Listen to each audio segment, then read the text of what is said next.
Welcome back to Timetables of the Lost. Timetables of the Lost. Season 1, Chapter 2, The Brass City. The train breathed hot air into the platform like an animal newly arrived from a dream. Morgan stepped down and her boots rang on metal, not stone. Every surface here wanted to be an instrument. Heat lived in the rails. The air smelled of machine oil brightened with something unexpectedly citrus, as if the city had tried to perfume its industry to make it more polite. The station roof was an orchestra of ribs and rivets. Light fell through grills in slatted patterns, as though the sky itself had been measured and cut. 100 clocks watched from the colonnade, each with hands that moved at slightly different tempos, and somehow that made them more honest. No two lives kept exactly the same time. "Keep your voice soft," the guide said beside her. "Brass counts." It wasn't a superstition. It was civic law. On a signboard. Declarations audited. Promises taxed. Everything important had a ledger here. Morgan swallowed. In the short sleep between stations, she had dreamed the lullaby and woken with her mouth making the shape of it. She tried now just to test the wound, and nothing came. There was only the outline where the song had been, leaving behind the fidelity of absence. It hurt the way a name does when it sits behind your teeth and refuses to be born. "Receipts first," the guide said, tilting their chin toward a long counter of brass and glass. Then transit. The Office of Tolls and Considerations looked like a bank that had evolved inside a bell. The clerks worked behind panes etched with filigree, their fingers quick on abacai that used little-toothed wheels instead of beads. Each desk had a tiny hammer set neatly beside a ledger, and every so often a clerk would lightly tap the desk with it, a sharp, bright sound that seemed to settle the numbers in the air. Morgan joined the queue. People ahead of her held what they had paid, a chipped photograph with the faces scraped away by something more precise than time, a thimble full of rain from a first summer apart, a child's tin soldier missing one arm and all its courage. None of them looked like currency until you looked long enough. When it was her turn, the clerk didn't look up at first. They had the spare face of someone who had spent a career seeing through to the math in people. "Name," they said, voice cool as a ruler. "Morgan Thomas." A pencil raced across paper. Toll tendered. "A song," she said, and the floor felt a degree colder under her shoes.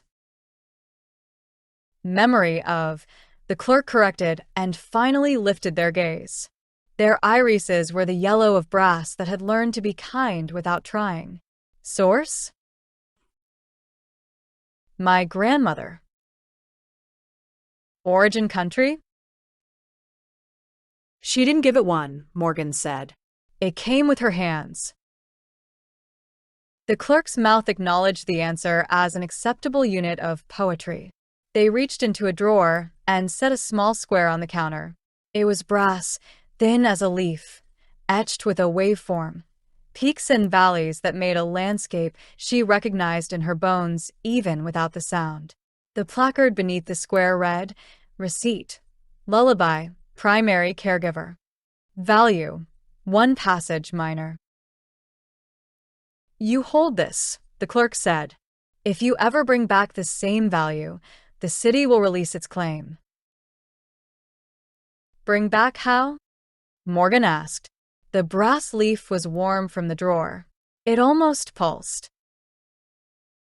"A lesson. A finished song of the same weight. A thing you built with your own hands that makes someone sleep without regret."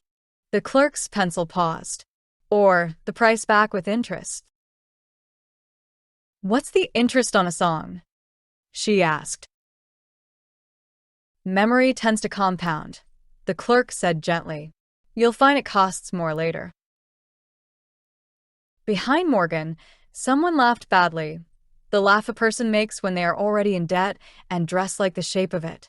Voices moved through the chamber in layers. Somewhere a child explained matter-of-factly that he had given the city the day he first realized his mother could be wrong. Somewhere a woman bartered for time by promising a truth she had never said out loud. "Anything else?" the clerk asked. "I don't think so." The clerk tapped the hammer once. The sound was a tidy punctuation. "Transit is down the nave," they said. "Follow the clockwork birds until you can't hear them." Morgan tucked the brass leaf into her coat pocket beside the ticket, and for a second she felt her heart do an odd double beat, like two rhythms had tried to agree on the same chest. Outside the office, the city met her with its working face. Streets remained streets, but they had gears in their bones. Horse statues wore harnesses threaded with copper wire. Fountains poured not water but light that behaved like water, running in a bright stream from spout to basin and into grates marked with the city crest, a circle notched with a tiny step. Machines worked out in the open, with their pride unhidden, a tower whose clock ran backward 1 hour per day so that citizens could have the feeling of retrieving something, a bridge that lowered and raised with the generosity of breath, a tram that moved without touching its rails, softly refusing friction. She and the guide walked under an arcade where clockwork birds perched on telegraph lines and sang in metronome clicks. They were handsome artificial things, beaks etched like nibs. At the end of the arcade, they fell silent all at once and hopped off the line, clattering into flight like thrown coins. The guide nodded to the sudden quiet. "Transit," they said. Transit looked like a cathedral that had decided to go into administration. A nave of vaulting arches. A rose window inlaid not with saints, but with roads, paths that braided and unbraided as you watched. Counters lined the walls where civil servants wore expressions of competent pity.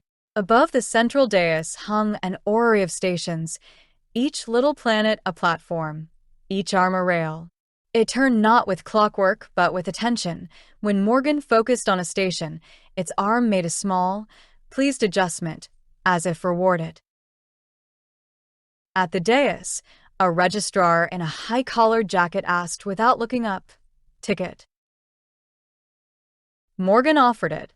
The registrar's fingers, gloved in thin kid leather, did not touch paper. They touched the air just above it, reading the pressure the way a palm reads heat. Origin, between. Gate, brass. Toll, memory song. They wrote neatly in a ledger and paused when they reached her name. "Morgan Thomas," the registrar said, finally raising their head. "Which one?" Pardon? The registrar rotated the ledger so she could see.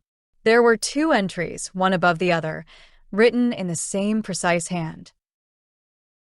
Morgan Thomas, admitted 017, account open, paid, memory song minor.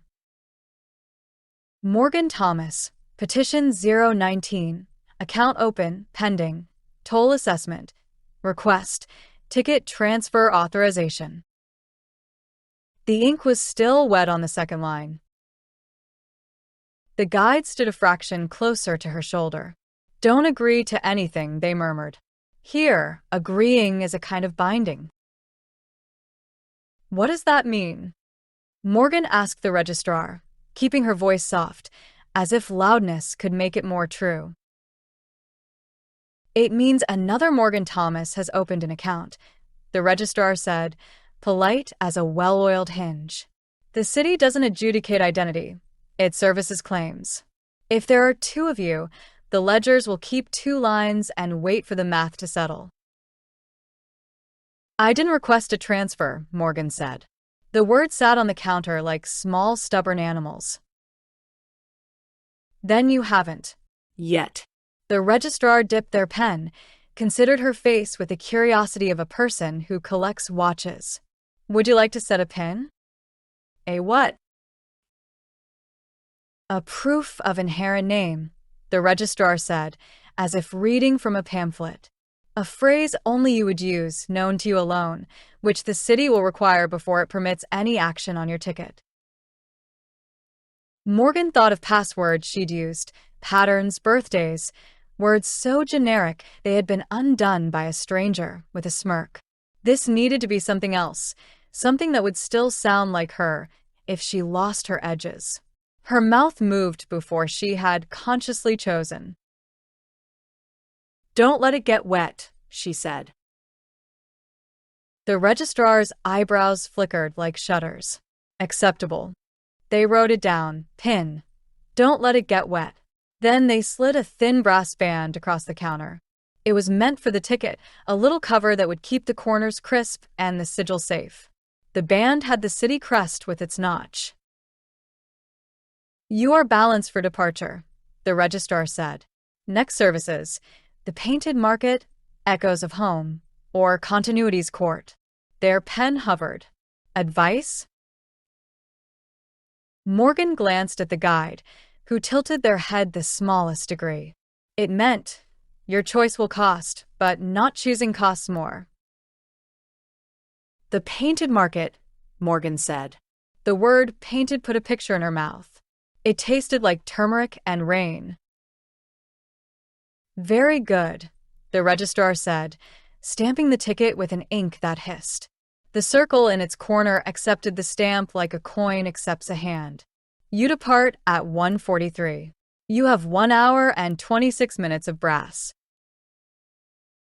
What do people do with their brass? Morgan asked.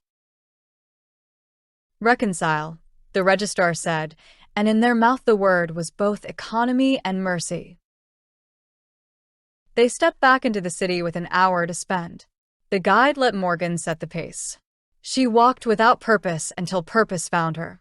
A shop window with a contraption in it, a forest of polished pipes and valves that exhaled steam in halting bursts. A brass plaque beneath it read, Lullaby Engine, Model E, Demo every hour. A small crowd had gathered, their faces arranged into expressions of complicated legality. Don't, the guide said softly. I just want to see, Morgan said, and immediately disliked the vagueness of want. A bell chimed the quarter hour. The shopkeeper, hair-pinned with screws as if the head itself required assembly, cranked the machine. Steam rose with the smell of tea left too long on the stove. The pipes should have made a tone. Instead, the air filled with the pressure of a note that refused to happen. People leaned forward, brought to the edge where sound and silence meet, hungry for the relief of a melody. Morgan felt it in her throat, a muscle trying to remember its work. When at last the machine released a single careful phrase, it wasn't music. It was a record of music, thin as tracing paper. She stepped back. The guide did not say, I told you so.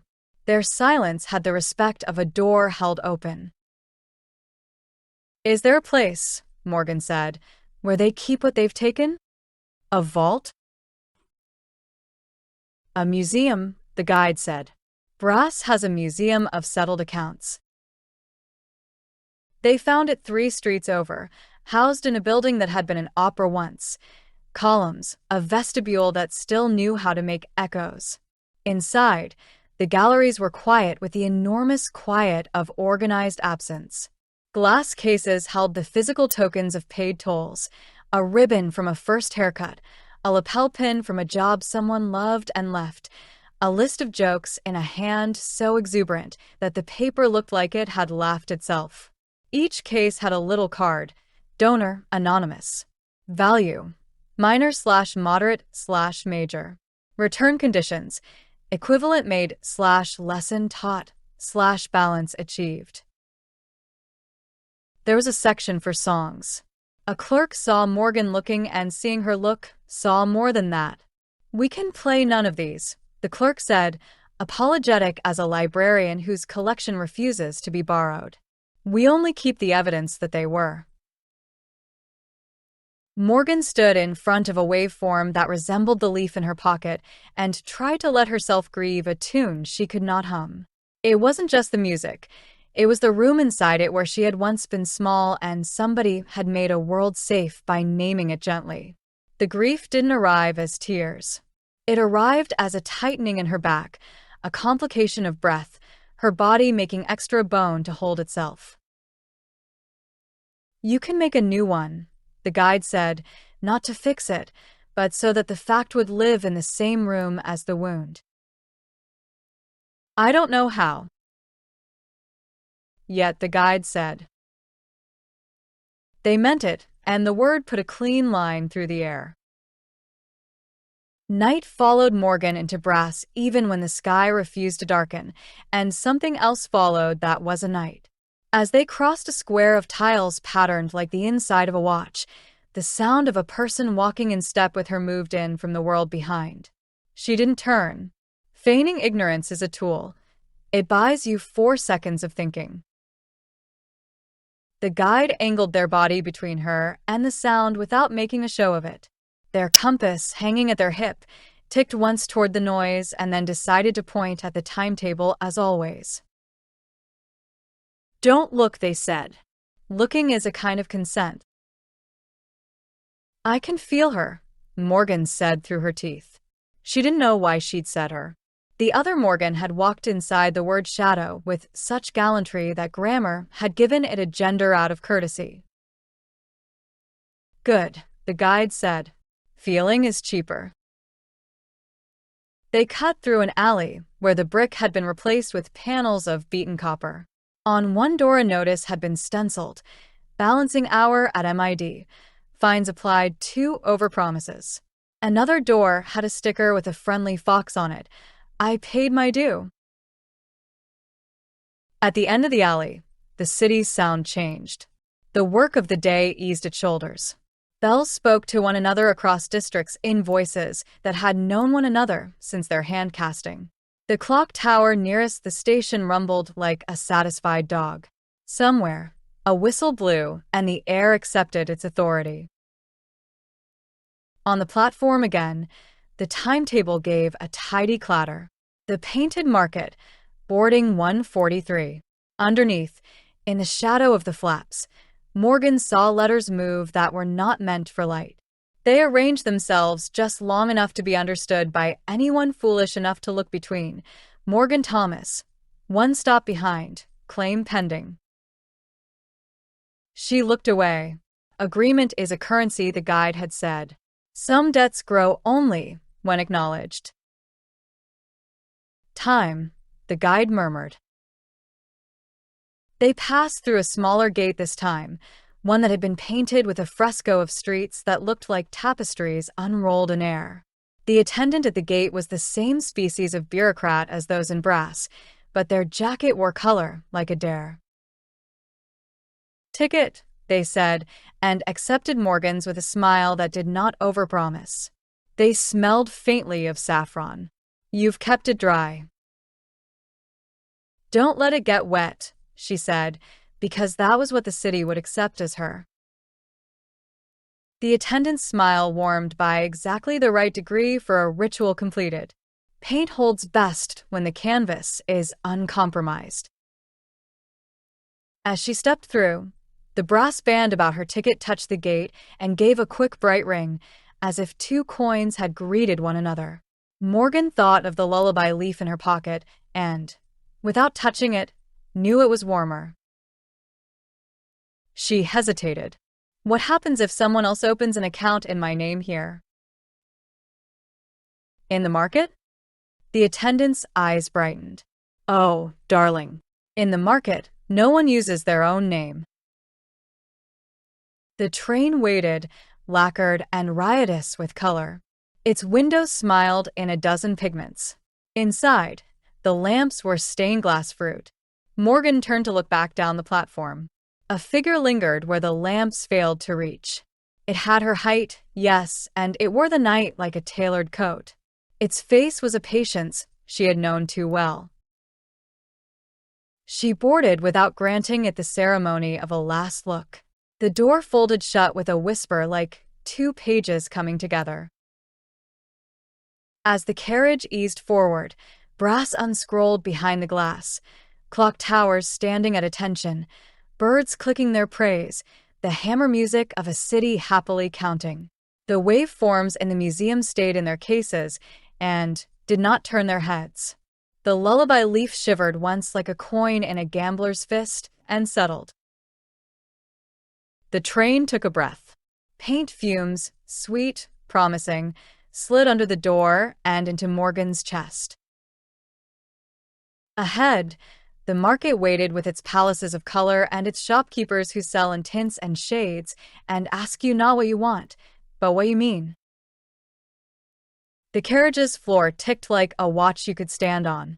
Brass receded, clock towers lowering their chins, ledger bells quieting to polite coughs, and the train slipped into the throat of a tunnel bandit with rings of light.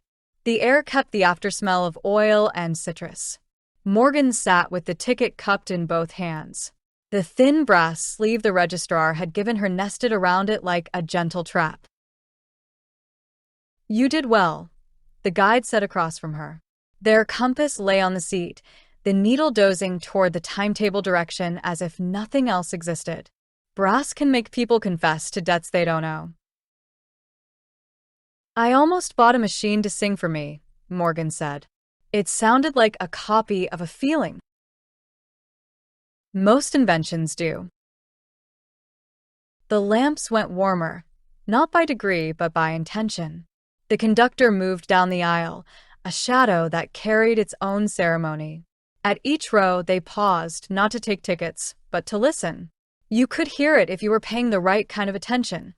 The train humming at the edge of a key, each passenger subtly changing the pitch. When the conductor reached Morgan, they held out a small slate the size of a postcard. On it, 2 lines of tidy writing. Morgan Thomas, account open, paid, memory song minor. Morgan Thomas, account open, pending, toll assessment, request, ticket transfer authorization. The second line had a faint shimmer, as if someone were breathing on the letters from the other side of the world. "We don't arbitrate," the conductor said. "We prevent thefts during transit if passengers choose to be themselves." "How do I choose that?" Morgan asked. "By knowing what you would do even if it cost," the conductor said, unhelpfully and completely. They angled the slate. A third line wrote itself, as if by invisible stylus. "Pin verified. Don't let it get wet." The conductor's mouth approved by a millimeter. Proof of inherent name accepted. If anyone speaks your words back to you wrong, the ticket will know. A drip found the edge of Morgan's attention, a single pale drop falling from a seam in the ceiling. It landed on the aisle and broke with a sound just sharp enough to make her look. Another gathered, fatter, trembled, released. A passenger 2 rows up stretched out a hand, catching it with a small, greedy reverence. "Don't," the guide murmured. The woman licked the drop off her skin, eyes closing. Her shoulders smoothed, tension folding itself into some private drawer. She smiled in a way that wasn't a smile. Morgan's mouth went dry. "What is it?" she asked. "Condensation," the conductor said, and their eyes did not blink from other people's certainty. The drip gathered again. The car breathed. Morgan slid the ticket deeper into her pocket, as if weather had heard her pin and taken offense. A clerk in traveling livery stepped into the carriage from the connecting door behind, pushing a polished brass cart whose top held a neat scatter of stamped tokens and paper-wrapped parcels. The placard on the cart read balancing hour. Minor reconciliations. The clerk began to work the aisle, gentle as a librarian, taking small IOUs from those who wanted to settle before the market complicated everything. "Any minor balances from brass?" the clerk asked when they reached Morgan. Their voice made you want to pay on time. Morgan touched the pocket with the lullaby leaf. Just the song. The clerk nodded, respectful. No charge to carry, they said. But it will gather interest if left unmet through 2 more stops. Advice? I'm full on advice, Morgan said, and the clerk's smile accepted the joke as legal tender. The train slowed, then steadied, like an animal considering a leap and deciding to pace instead. Morgan became aware of the other presence in the carriage the way you notice a mirror that isn't quite reflecting you. A person stood at the very back, not seated, hands lightly on the headrest of the last row. Their posture was hers from a life when she still thought caution and retreat were the same good habit. When the carriage rocked, they rocked, a millisecond late, as if syncing to her cadence from a fraction of a second behind. Don't look, the guide said again. She can't pass a gate without you agreeing to see her. I'm not looking, Morgan said. It came out smaller than she meant. Brass made her hungrier, the guide said. Ledger cities do that. Morgan closed her eyes and listened to the train. Rails spoke underfoot. Not the chitter of metal, but a practiced recitation. This is the way, this is the way, this is... The rhythm suggested words. The words suggested a tune. She let her breath sit on the beat without demanding it become music. Counting, not singing. 1, 2, 1, 2, 3, the hush between the numbers like a soft-walled room. Her body recognized the scaffolding of a lullaby before her mind did. Not her grandmother's, but something with the same job, make a space in the air that a person could rest inside. It was as far from the lullaby engine's imitation as bread is from the smell of bread. When she opened her eyes, the brass leaf in her pocket was warm enough to register through fabric. She didn't take it out, superstition learning to be practice, but she felt it stop trembling. Some ledger somewhere had made a note, value accruing. Better, the guide said, without looking at her. Their compass needle made a small, pleased click. The tunnel spat them into dark that wasn't night so much as unpainted space. Blocks of color hung in it, a red too ripe to be safe, a yellow that remembered wheat without ever having met it. Brushstrokes floated like strips of weather. The car windows caught a reflection that belonged to a room with walls and a ceiling. When Morgan leaned to see that reflected room directly, the world outside changed obediently. For aisles of stalls, awnings like flags, smoke doing its tricks through slats of light. The intercom crackled. The same sand-polished voice said, "Approach, the painted market. Declare what you mean, not what you want. Tolls enforced." Passengers stirred. People adjusted themselves into the versions the market could understand. You could feel selfhoods being chosen, the grief someone thought would sell, the bravado someone hoped would price high, the careful plainness of the very tired. The conductor returned the slate to Morgan. A fourth line wrote itself. Account pending, second party undeclared, proximity, 1 stop behind. Will she always be there? Morgan asked. For a while, the conductor said. Most people are followed until they don't need to be, or until the one behind decides to lead. That isn't comforting. It wasn't intended to be. They tipped their hat. If that's what the gesture was, it felt older than hats, and moved on. The carriage leaned. Color gathered outside like weather deciding to be parade. Morgan slid the ticket out to check the band. The brass had kept its shine, but a faint watermark swam in the paper under the sigil the way tea finds the edges of a cup. She pressed the sleeve tighter, and the stain withdrew, purposeful as a tide. She heard herself whisper, not for magic, but for her own spine. Don't let it get wet. The pin caught like a latch. The watermark stilled. Good, the guide said softly. Names aren't words, they're levers. The train chimed a three-note phrase she would hear in her bones for the rest of her life. Brakes hissed with theatrical restraint. Outside, stalls unrolled themselves, tarps snapping their dyed truths into place. Figures assembled from pigment and paper and human need. Somewhere, a bell announced the hour in a different color every strike. The door mechanisms breathed. The carriage waited for someone to stand first. Morgan did. Declare what you mean, she said, mostly to herself. Not what you want. The guide finished and rose, the compass turning its face toward the platform as if to admire itself in a new mirror. They reached the vestibule. The door skin whispered back, "Mind the gap," in a voice that carried saffron and smoke.